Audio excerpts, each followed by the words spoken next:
โอเชียนพาร์คฟันเดย์น้องงานกิจกรรมเฉลิมฉลองวันเด็กน้อยสากลและกาวันปลูกต้นไม้แห่งชาติเราต้องว่ากาถือว่าจัดเป็นปีที่ยิ่งใหญ่หลีนอนและกากิจกรรมในเดือนนี้ถือว่าที่ไหนทุกคนในครอบครัวนี้ได้มาม่วนซื้อและกามาม่วนกิจกรรมต่างๆในมื้อพักผ่อนมื้อนี้กิจกรรมนี้ดำเนินมาฮอดมื้อที่3แล้วเมื่อวานนี้ครั้งท่าไปเลยมาก็คือจะทำความม่วนซื้อไปและกับมื้อนี้กับเส้นเดียวกันเนาะมองว่าม่วนมันได้ของรางวัลย่างลงหลายฉะนั้นอยากถูกฟ้าไปใส่เพื่อนเราอยู่กับพวกเราตั้งแต่ต้นจนทอดแรงเลยเด้อทุกคนเด้อแน่นอนน้องงานโอเชียนพาร์คฟันเดย์เฮานี่มาพร้อมกับกิจกรรมที่พิเศษหลากหลายและตอนนี้การมีอีกหนึ่งกิจกรรมเตรียมพร้อมแล้วฉะนั้นขอเฮียนเซิร์ชบรรดาโตโต้โลกคุณโจรสลัดและกระนางเงือกขึ้นถึงเวทีเพื่อเราจะได้เริ่มขบวนพาเลทซึ่งสามารถพาน้องๆขึ้นมาถ่ายรูปเป็นที่ระลึกเรามีบริการถ่ายรูปจากทาง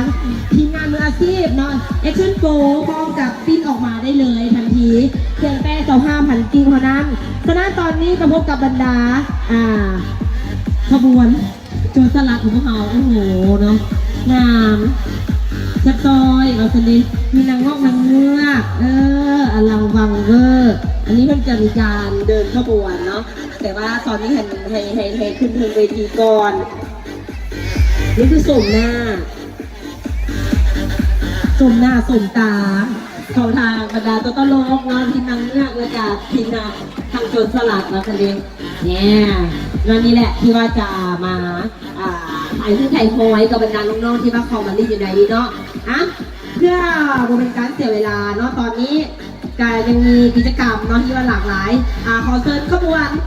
โจรสลัดนางเงือกและกับตัวตลกทางด้านลุ่มส่วนหน้าโอเชียนพาร์คได้เลยเนาะตอนนี้ขอเชิญนอกจากนั้นเราก็จะมีกิจกรรมแป้งรูประบายสีทิ้งของรางวัลจากทางทีมงานเนาะและการทำเนื้อเนาะเรียนค้นหาสมบัติจากโจรสลัดสามารถเอาไปแจกจากทีมงานเพื่อไป